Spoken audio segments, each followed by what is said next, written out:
Hello everyone. तो welcome है आपका आज के सेशन में। हम लोग डिस्कस करने वाले हैं आज सेंटर ऑफ मास, जो कि क्लास 11 का एक चैप्टर है। उसका हम लोग आज एक्सपेक्टेड क्वेश्चन देखने वाले हैं फॉर जेई 2025। ठीक है, तो अगर आप एग्ज़ाम देने के लिए जा रहे हैं तो इस क्वेश्चन को ज़रूर देख के जाएं, ताकि यहाँ से क्वेश्चन आने की प्रोबेबिलिटी ज़्यादा होती है, क्योंकि हमने सारा वैरायटी कवर किया हुआ है सेंटर ऑफ मास का। तो क्वेश्चन आपके यहाँ से टच होंगे जेई के 25 में। ठीक है, तो आइए स्टार्ट करते हैं पहले अपने क्वेश्चन के साथ। पहला क्वेश्चन जो कि एक कॉमन सा प्रॉब्लम है और बहुत बार जेई में भी आ चुका है। तो a sphere of radius R और smaller radius R by 2 is carved out from big sphere. ठीक है, find X coordinate of centre of mass of the resultant system. तो देखिएगा, इसमें कहा गया यह है कि ये एक बड़े स्फेयर में से क्या किया गया है, एक छोटे स्फेयर को काट लिया गया है। ठीक है, तो आपको पता है जब इसको अगर हम काट के फेंक देंगे तो जो सेंटर ऑफ मास है कुछ आपका इस ओर शिफ्ट हो जाएगा, क्योंकि हैवी मास के साइड आपका सेंटर ऑफ मास शिफ्ट हो जाता है। तो आइए इस क्वेश्चन को डिस्कस कर लेते हैं। उससे पहले एक कॉन्सेप्ट भी आपको बता दिया जाए कि जो आपका सरफेस चार्ज डेंसिटी होता है सिग्मा, ठीक है ना। सरफेस चार्ज डेंसिटी से क्या होता है, सिग्मा, वो होता है आपका क्या, D M by D A. ठीक है, जो इसमें कॉन्सेप्ट लगने वाला है वो मैं आपको बताता चलूँ तो क्या होता है, dm/da। ठीक है, तो इस बात को ख्याल रखेंगे कि सरफेस चार्ज डेंसिटी क्या होती है आपकी। ठीक है, अब आइए, अब हम लोग डिस्कस कर लेते हैं इस क्वेश्चन को। तो क्या किया जाए, तो हम लोग जानते हैं कि जो x coordinate of centre of मास होता है, ठीक है, एक्स कोऑर्डिनेट ऑफ जो सेंटर ऑफ मास होता है आपका क्या होता है, m1 x1। ठीक है, एक्स सी ओ एम क्या होता है आपका, एक्स सी ओ एम। ठीक है, क्या होता है आपका m1 x1 m1 x1 plus m2 x2 upon m1 plus m2। ठीक है, ये होता है। तो इस क्वेश्चन में देखिएगा कि मैं dm को क्या सिग्मा इंटू में da लिख सकता हूँ, या फिर मैं अगर इसको इंटीग्रेट करूँगा तो मैं इस m को सिग्मा इंटू a भी लिख सकता हूँ। तो मैं बड़े स्फेयर के लिए क्या करूँगा, मैं एक चीज़ एज्यूम कर सकता हूँ यहाँ से कि एक मेरे भाई क्या है, एक हमारे पास ये सिस्टम है। ठीक है, एक हमारे पास ये सिस्टम है और एक हमारे पास ये छोटकू सा, ठीक है ना, ये सर्किल है। ठीक है, इसको हमने हटा दिया है। ठीक है, इसको इसको क्या किया है, हटा दिया। ठीक है, अब आइए इसमें दूसरे कलर भर लेते हैं। ठीक है, अब आइए, इसको हमने क्या किया, हटा दिया। ठीक है, तो मैं इसका अगर मैं सिग्मा मानता हूँ तो मैं इसको माइनस सिग्मा मान लेता हूँ। ठीक है, सिग्मा दोनों का सेम है। ठीक है, माइनस सिग्मा। अब आइए, अब मैं क्या कर सकता हूँ, m1 के जगह पे मैं क्या पुट कर सकता हूँ, सिग्मा इंटू में इसका एरिया, और m2 के जगह पे सिग्मा इंटू में इसका एरिया। इसका r क्या है, r/2, और इसका क्या है, r। ठीक है, और x कोऑर्डिनेट इसका क्या हो जाएगा, 0,0। ठीक है, क्या हो जाएगा, 0,0, और इसका क्या हो जाएगा, 0,r/2। ठीक है, अब आइए इसमें हम लोग वैल्यू को सब्स्टिट्यूट कर देते हैं। We get X C O M बराबर सिग्मा इंटू में पाई कैपिटल आर का square plus minus sigma into pi R square by 4, क्योंकि आर स्क्वायर लिखेंगे तो r/2 का होल स्क्वायर क्या आ जाएगा, r²/4। अपॉन में क्या लिखेंगे, m1 प्लस m2, यानी कि सिग्मा पाई r², और प्लस था ये तो हो जाएगा माइनस सिग्मा पाई r²/4। ठीक है, और इसका एक्स कोऑर्डिनेट क्या हो जाएगा 0, और इसका क्या हो जाएगा r/2। ठीक है, एक्स कोऑर्डिनेट हमने मल्टीप्लाई कर दिया, तो अब ये तो 0 हो गया ये टर्म। ठीक है, और अगर मैं इस टर्म को अगर मैं देखूं तो ये क्या हो जाएगा आपका XCOM बराबर क्या हो जाएगा माइनस सिग्मा पाई r³ 8 में 4/3 सिग्मा पाई r²। अब देखिए 2 से कट गया, ये sigma pi r² sigma pi r² और एक r बच जाएगा इसके ऊपर। तो जो हमारा फाइनली आंसर आ रहा होगा वो XCOM बराबर में क्या आ रहा होगा, XCOM बराबर में माइनस का मेरे ख्याल से r/6 आ रहा होगा। ठीक है, माइनस का r/6। ठीक,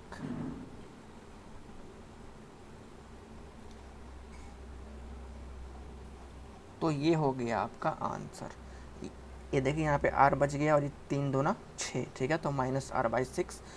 ठीक है, तो इसका आंसर क्या हो जाएगा आपका ए ना ऑप्शन r/6। ठीक है, अब आइए अब नेक्स्ट क्वेश्चन पे चलते हैं। नेक्स्ट क्वेश्चन है आपका एक बेहतरीन प्रॉब्लम जो कि एक NLM और सेंटर ऑफ मास को कंबाइन करके बनाते हैं। ठीक है, और इसमें काइनेमेटिक्स भी लगती है। तो ये क्वेश्चन अपने आप में 3 चैप्टर को मिक्स हो करके बनाया गया है, यानी कि इस चैप्टर से बोल सकते हैं एडवांस भी क्वेश्चन पूछ सकता है। ठीक है, इस टॉपिक से। ठीक है, ये है find displacement of centre of mass a particle raise from rest at t equal to 10 second. ठीक है, एक मास 3 kg है और एक मास 2 kg है। तो जाहिर सी बात है सर, इसका एक्सेलरेशन क्या होगा नीचे a। ठीक है, और इसका एक्सेलरेशन क्या होगा ऊपर a। ठीक है, तो मैं इसका एक्सेलरेशन मैं कैसे लिख सकता हूँ, आपको पता है कि खींचने वाला फोर्स माइनस रोकने वाला फोर्स अपॉन टोटल मास। तो मैं इसका एक्सेलरेशन कैसे लिखूँगा, खींच कौन रहा है 30, रोक कौन रहा है 20, अब मास कितना है टोटल 3 2 5। तो एक्सेलरेशन क्या आ गया आपका, मेरे ख्याल से कितना आ गया 2 मीटर पर सेकेंड का स्क्वायर। ठीक है, तो ये आपका क्या आ गया एक्सेलरेशन। अब सेंटर ऑफ मास का हमको क्या पूछा है डिस्प्लेसमेंट, यानी कि S is equal to ut plus half AT² वाले इक्वेशन में हमको क्या पुट करना पड़ेगा एक्सेलरेशन की जगह पे सेंटर ऑफ मास का एक्सेलरेशन। तो अब सेंटर ऑफ मास का एक्सेलरेशन सर हम लोग कैसे निकालेंगे, तो हम लोग जानते हैं कि जो ACOM होता है वो होता है m1a1 प्लस m2a2 अपॉन में m1 प्लस m2। तो यहाँ पे देखिएगा ये पार्टिकल ऊपर जा रहा है, ठीक है ना, यानी कि प्लस y एक्सिस में, और ये कहाँ जा रहा है माइनस y एक्सिस में। तो मैं इसका अगर मैं ACOM में अगर लिखूँगा तो देखिए मैं क्या लिखता हूँ ACOM को, क्या मैं इसको ऐसे लिख दूँ m1 क्या है 2। ठीक है, 2 इंटू में 2 j²। ठीक है ना, प्लस j² प्लस m2 कितना है 3 और 2 इंटू में माइनस j² अपॉन में m1 प्लस m2 कितना हो गया 5। तो मेरे ख्याल से कितना आ रहा होगा -2/5। ठीक है, -2/5 j²। ठीक है, ACOM। ठीक है, ये आ रहा होगा आपका। तो अब आइए हम लोगों ने क्या निकाल लिया ACOM। अब तो ये बहुत आसान सा क्वेश्चन हो गया। अब बस आपको काइनेमेटिक्स का इक्वेशन अगर याद हो तो हम लोग पढ़ा करते थे कि S अगर मैं इसको y में लगाऊँ तो SY इज इक्वल टू में UYT प्लस हाफ AYT का स्क्वायर। अब U में तो कोई वेलोसिटी तो है नहीं, तो इसको हम लोग 0 पुट कर देंगे। अब SY इज इक्वल टू में क्या आ जाएगा हाफ, एक्सेलरेशन कितना था -2/5 और टाइम दे रखा था 10 सेकंड, यानी कि 10 का स्क्वायर यानी कि 100। अब ये 10, ठीक है ना, ये 10 और ये कट गया आपका 10 टाइम्स, ये हो गया 20, यानी कि एस वाई क्या आ गया आपका माइनस का 20 मीटर। ठीक है, ये आपका क्या हो जाएगा इसका आंसर। ठीक है, क्या आ गया आंसर माइनस का 20 मीटर। कौन से ऑप्शन में दिया गया है, सी ऑप्शन, थर्ड वाले ऑप्शन में। ठीक है, क्लियर है। अब आइए नेक्स्ट क्वेश्चन देखते हैं। Again a very beautiful problem. ठीक है, कहा गया है कि अ veg of height 10 meter, a mass of 3 kg is dropped from top of a wedge. If v1 is the velocity when a smaller mass reach at a bottom of wedge and v2 is the velocity with which wedge push back as 3 kg mass reaching at bottom, if v1 is equal to x time v2, then find the value of x. Again work energy power and centre of मास का very beautiful problem. आइए इसको भी हम लोग discuss कर लेते हैं। क्या कहा गया है कि एक वेज है, ठीक है सर, एक वेज है और और क्या कहा गया है, इस पर से क्या किया गया, एक पार्टिकल को मेरे भाई क्या कर दिया गया, छोड़ दिया गया। ठीक है, एक, ठीक है ना, इसको छोड़ दिया गया। इसका मास कितना दे दिया गया है, 3 kg। ठीक है, कितना दे दिया गया है, 3 kg, 3 kg। और इसका मास कितना है, 6 kg। इसका मास कितना है, 6 kg। ये हाइट कितना है, 10 मीटर। अब एक चीज़ को गौर करिएगा कि जैसे ही आपका ये ब्लॉक नीचे आना स्टार्ट करेगा तो ये बेज कुछ पीछे जाएगा। ठीक है, ठीक है,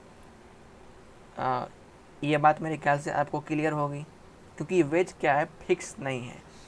तो जैसे ही ये मास नीचे आएगा तो ये वेज क्या होगा, पीछे जाएगा। तो मैं मान लेता हूँ जब ये मास इधर आ चुका होगा, जब ये मास इधर आ चुका होगा तो इसका सपोज डैट इसका वेलोसिटी क्या था, v1 इधर था। ठीक है, तो मैं मान लेता हूँ इसका वेलोसिटी क्या होगा इधर, v2 में मैं मान लेता हूँ। ठीक है, ये तब का बात है जब ये ब्लॉक यहाँ पे आ चुका है। ठीक है, ये ऐसे ऐसे करके यहाँ पे आ गया। ठीक है, अब देखिए, अब मैं यहाँ पे देखिएगा x में, x एक्सिस में सर कोई भी एक्सटर्नल फोर्स नहीं है। हालांकि y में ग्रेविटी वर्क कर रही है लेकिन x में कोई एक्सटर्नल फोर्स नहीं है, तो यहाँ पे मैं मोमेंटम कंजर्व कर सकता हूँ। ठीक है, तो आइए मैं इसका मोमेंटम कंजर्व करता हूँ। इसका मोमेंटम हम लोग क्या लिख सकते हैं, पहले इनिशियली क्या था, ड्रॉप किया गया था, तो इसका मोमेंटम हो जाएगा 0। फाइनल क्या हो जाएगा, मैं यहाँ पे लिख देता हूँ, इनिशियल मोमेंटम इक्वल टू में फाइनल मोमेंटम अलोंग किस डायरेक्शन सर, ये आपको मेंशन करना ज़रूरी है, एक्स एक्सिस के अलोंग। ठीक है, कोई एक्सटर्नल फोर्स नहीं है। तो आपका इनिशियल तो आपका 0 था। ठीक है, फाइनली क्या हो गया आपका, फाइनल ये ब्लॉक 3 kg का v1 वेलोसिटी के साथ कहाँ जा रहा है, प्लस एक्स एक्सिस में, तो मैं इसको लिख दूंगा 3v1। और ये ब्लॉक क्या हो गया, 6 kg का v2 वेलोसिटी के साथ कहाँ जा रहा है, माइनस एक्स के दिशा में। ठीक है, तो मैं इसको लिखूंगा -6v2। अब यहाँ से क्या आ गया, 3v1 इक्वल टू में 6v2। अब यहाँ से v1 क्या आ गया, 2v2। ये एक रिलेशन हमारे पास आ गया कि v1 हमारे पास क्या है, 2v2 के बराबर है। अब आइए, अगर हमको v1 और v2 चाहिए तो मैं यहाँ से वर्क एनर्जी थ्योरम यहाँ से यहाँ तक लगा देता हूँ। ठीक है, यानी कि टॉप से बॉटम तक। तो कौन कौन से फोर्स काम करेंगे, वर्क कौन कौन से करेंगे, तो एक आपका ग्रेविटी वर्क करेगा और कोई वर्क आपका नहीं करेगा। ठीक है, अब आइए मैं अब लगा देता हूँ इसमें वर्क एनर्जी थ्योरम। कहता है बाय वेट, ठीक है, वेट थ्योरम के हिसाब से वर्क डन बाय ग्रेविटी क्या हो जाएगा, mg इंटू में 10 यानी कि h इक्वल टू में हाफ एम v1 का स्क्वायर, m कितना था आपका 3 kg था, हाफ m v1 का स्क्वायर प्लस हाफ वहाँ पे क्या था 6m, ठीक है 6 था, और v2 का स्क्वायर, ठीक है। तो ये कट गया आपका 3 टाइम्स, ठीक है mg, ठीक है m आपका क्या है 6 kg। तो मैं इसको ऐसे भी रख सकता हूँ, इसको m मान लिया तो ये m/2 हो गया, ऐसे भी कर सकते हैं, ठीक है मैं इसको ऐसे ही करता हूँ, ठीक है ना, मैं इसको m मान लिया तो ये m/2 हो जाएगा, ठीक है क्योंकि 3 kg है, तो मैं इसको क्या मान लिया m/2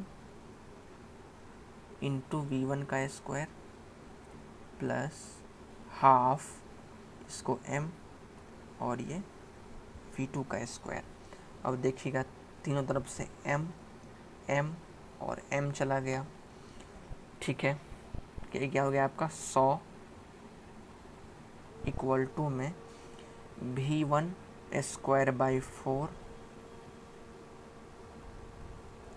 plus v2 square by 2। अब यहाँ से देखिए v1 को हम लोग क्या क्या पुट कर सकते हैं 2v2, तो ये मेरे ख्याल से क्या आ जाएगा, तो ये क्या आ जाएगा आपका 100 इज इक्वल टू में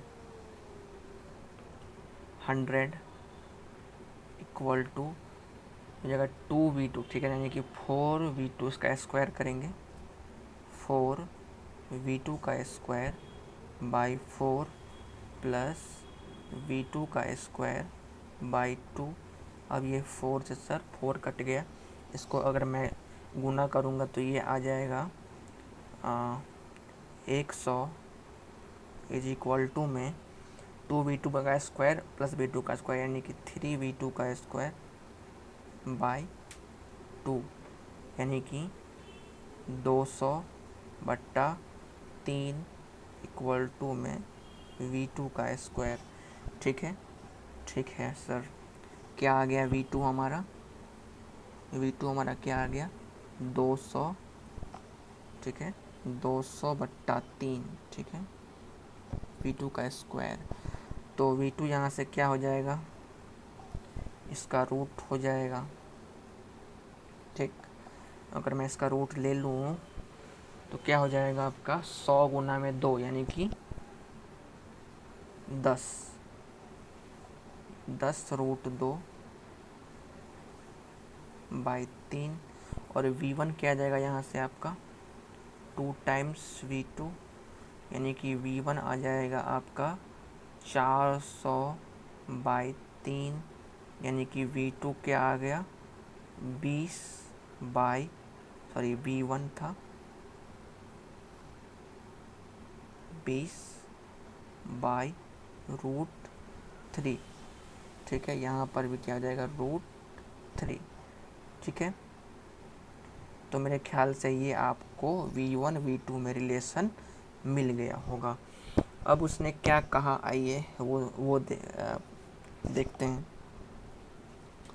हमने कोई गलती तो नहीं की है, एक बार चेक कर लें, ये हो जाएगा 4v1, ठीक है v2 का स्क्वायर 2v2 यानी कि 3v2 का स्क्वायर बाई 2, ये हो गया 200/3, ठीक है।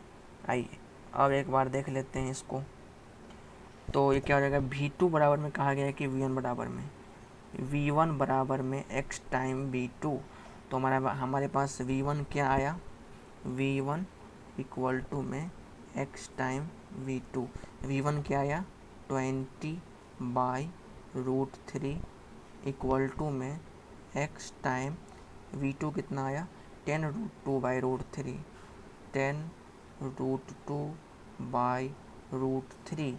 अब यहाँ से देखिएगा √3 से √3 आपका कट गया, तो जो x का वैल्यू आ रहा होगा, x का वैल्यू वो कितना आ रहा होगा √2 आ रहा होगा मेरे ख्याल से, ठीक है √2 विल बी द आंसर, ठीक है दिया हुआ है ऑप्शन में क्या, तो यहाँ पे ऑप्शन में तो नहीं दिया गया लेकिन इसका आंसर √2 ही होगा। तो आप इसको √2 कर लीजिएगा, ठीक है।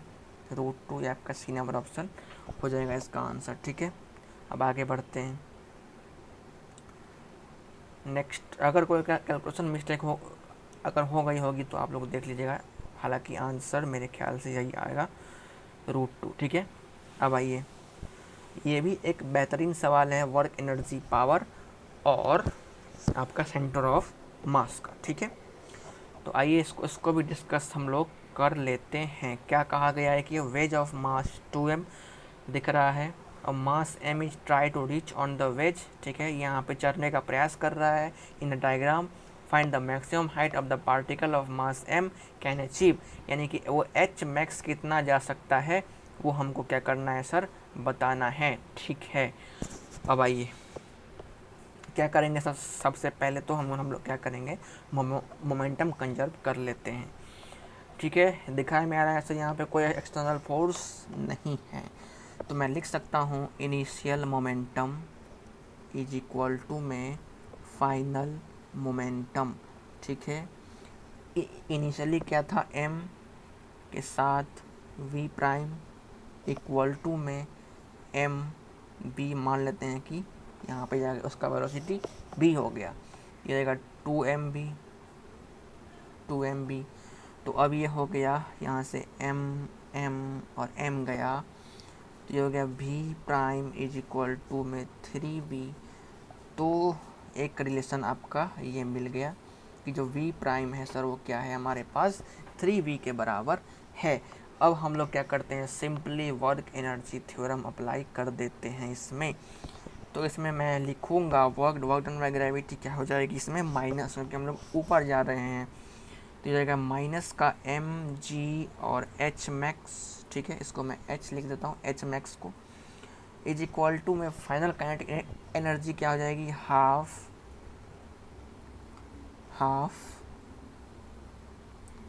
इसका मास था पार्टिकल का m v का स्क्वायर प्लस हाफ इसका मास था 2m v का स्क्वायर, ठीक है, एक ब्रैकेट। और इनिशियल काइनेटिक एनर्जी क्या हो जाएगी आपकी इसमें, हाफ m v प्राइम का स्क्वायर, ठीक है, हाफ m v प्राइम का स्क्वायर, ठीक है।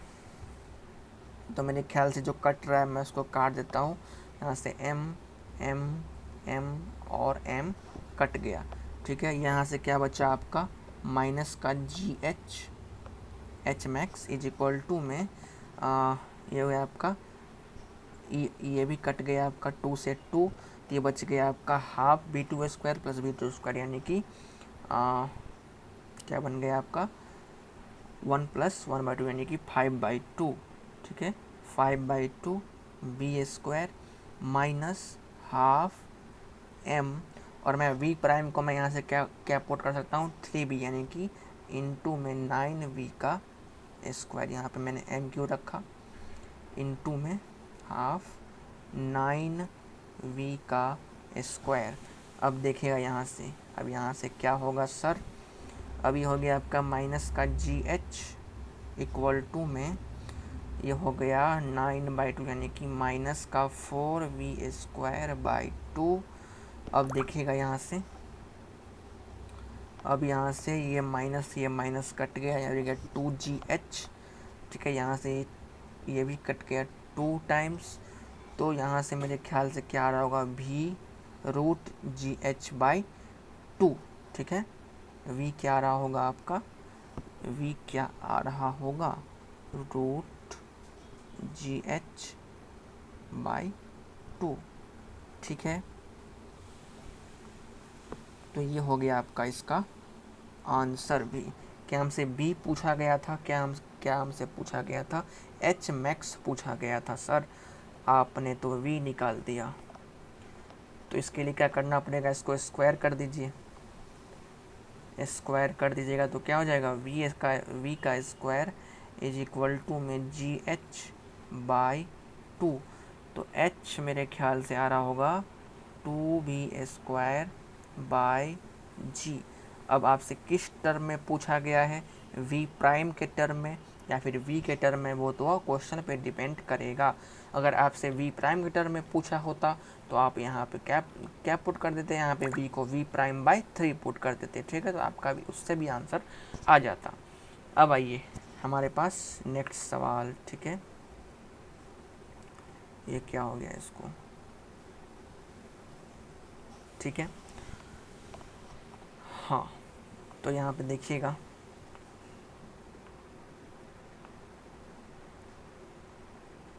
देखिए ये पार्टिकल जाएगी कैसे, यहाँ पे इसको ऐसे कर दीजिए,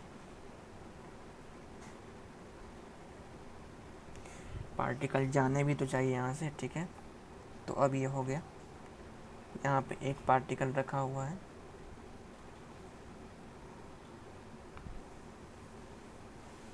ठीक है। अब देखिए इसमें कहा गया है, ये आपका सर्कुलर मोशन और सेंटर ऑफ मास का एक बहुत अच्छा सा क्वेश्चन। कहा गया है कि 3 kg of particle strike and stick with 2 kg particle, find the value of B so that it just complete vertical circular motion in the radius of circular path will be 2 metre. अब देखिएगा, अगर मैं इस point को मैं अगर ए कहता हूँ, ठीक है, अगर मैं इस पॉइंट को ए बोलता हूँ और इस पॉइंट को अगर मैं बी बोलता हूँ, तो आप लोग जानते होंगे जो अगर मैं यहाँ से देखूँ तो v एट बी क्या होना चाहिए आपका, v एट बी। अगर मैं यहाँ से v को अगर मैं √5 को अगर मैं दे दूँ b पर वेलोसिटी, तो ये क्या कर जाएगी मेरे भाई, वर्टिकल सर्कुलर मोशन क्या कर जाएगी, कंप्लीट कर जाएगी। तो हमको यहाँ पे क्या निकालना पड़ेगा, v फाइनल निकालना पड़ेगा। अगर मैं यहाँ पे अगर v फाइनल को अगर मैं इक्वेट कर दूँ √5 से, तो मेरे ख्याल से v आपका आ जाएगा सर क्या, वेलोसिटी, ठीक है। तो मेरा अप्रोच ये होना चाहिए इस क्वेश्चन के लिए। तो अप्रोच तो आ गया। अब आइए डिस्कस करते हैं इसमें भी सर क्या हो रहा है। मैं यहाँ पे x में मोमेंटम कंजर्व कर सकता हूँ, ठीक है। तो अगर मैं करता हूँ तो आइए देखते हैं हमको क्या मिलता है।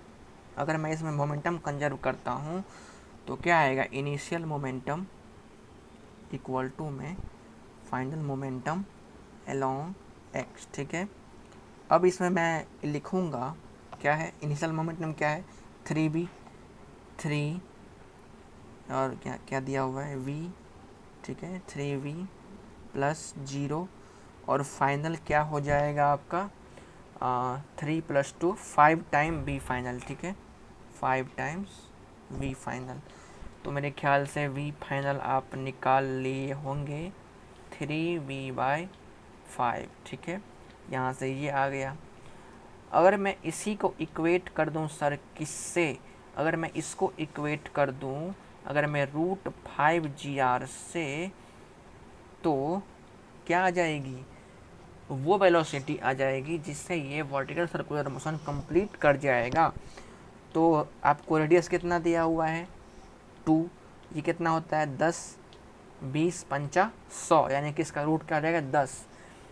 तो मेरे ख्याल से जो वेलोसिटी आ रही होगी ये कितना बन गया आपका 10, ठीक है। ये आपका कितना बन गया 10, वैल्यू पुट करके इसको अगर मैं इधर गुना कर दूँ तो आपका क्या आ जाएगा 3v इक्वल टू में 50। तो आपका v कितना आ रहा होगा 50/3, ठीक है। ये आ रहा होगा आपका आंसर। अगर मैं इतना ये v फाइनल नहीं है, ये v है, ठीक है। तो हमने अगर इतना स्पीड दे दिया, कितना 50/3, ठीक है, 50/3, तो सर ये क्या कर जाएगा, वर्टिकल सर्कुलर मोशन कंप्लीट कर जाएगा। तो ये 5 क्वेश्चन थे। उम्मीद है आपको मज़ा आया होगा इस सेशन में। हमने सभी प्रकार के चैप्टर को मिक्स करने का प्रयास किया, work, energy, power, kinematics, circular motion, ठीक है, और खुद सेंटर ऑफ मास। तो उम्मीद है आप लोगों को इसमें मज़ा आया होगा, ठीक है। तो तब तक के लिए बाय बाय, बने रहिए हमारे साथ, फिर मिलते रहेंगे इसी प्रकार के वीडियो के साथ, ठीक है। Okay, tata, bye bye.